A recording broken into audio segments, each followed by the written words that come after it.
Hello everyone, welcome to our channel JEE mate जेईएक्स। And इस video में हम लोग बात करेंगे जो अक्सर बच्चों को बहुत ज़्यादा परेशान करता है कि ma'am how to remember organic chemistries, name reaction या फिर कोई भी रिएक्शन हो।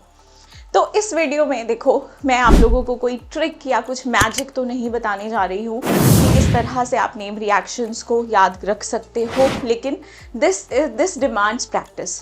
अब आपको क्या करना है कि मान लीजिए आपका कोई भी चैप्टर फिनिश हुआ, आपने चैप्टर पढ़ा, आपको सिर्फ और सिर्फ रिएक्टेंट और रिएजेंट को ही याद नहीं रखना है, आपको प्रोडक्ट भी याद होना चाहिए। It will save a lot of time, क्योंकि हर रिएक्शन की मैकेनिज्म आपको पता हो ये ज़रूरी नहीं है।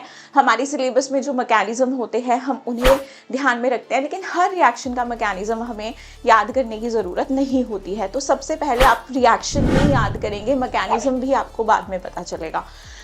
आप क्या कीजिए, जैसे फॉर एग्जाम्पल आपका कोई चैप्टर फिनिश हो गया है, let's say first chapter 11th का हाइड्रोकार्बन्स जो हमारा चैप्टर आता है, उसमें आपने जितने भी नेमिंग रिएक्शन पढ़े, जैसे कि वुड्स रिएक्शन पढ़ा, Fittig reaction, Kolbe's reaction, decarboxylation, आप रिएक्शन जो पढ़ते हो आप उसको एक पेपर पे लिख दीजिए।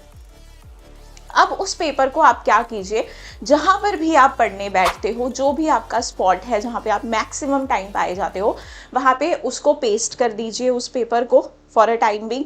एंड एटलीस्ट फॉर 4-5 डेज आप उसको लगातार रीड करो।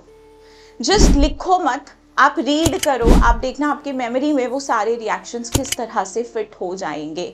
This is the only way. और समझ तो देखो, उसके लिए आपके टीचर्स बैठे हैं, किस तरह से रिएक्शन हुआ है, क्या मैकेनिज्म है, वो आप सीख ही जाओगे। लेकिन रिएक्शन में आप लोगों को जो आपका सबस्ट्रेट है, रिएजेंट है, उसमें प्रोडक्ट क्या बना है, ये सारी चीज़ें हमें याद रखनी पड़ती है।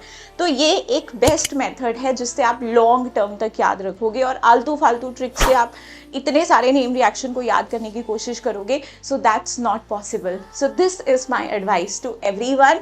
Thank you so much for watching. Bye.